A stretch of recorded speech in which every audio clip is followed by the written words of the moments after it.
আমাদের এক একজনের হৃদয়ে বুকের ভেতরে বাস করে এক একটা ফিলিস্তিন, আমাদের হৃদয়ে বাস করছে এক একটা গাজা, আমাদের হৃদয়ে বাস করে এক একটা আল-কুদস। চিৎকার করে বলুন ঠিক কিনা?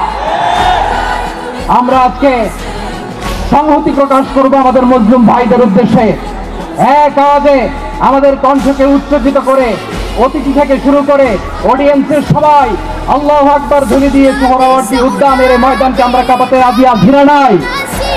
নারায়ে তাকবীর, নারায়ে তাকবীর। দিন ইসলাম, দিন ইসলাম। ফিলিস্তিন, ফিলিস্তিন। Free, free Palestine! Free, free Al-Aqsa! 1, 2, 3, 4! Genocide no more! From the river to the sea! Palestine will be free! Nare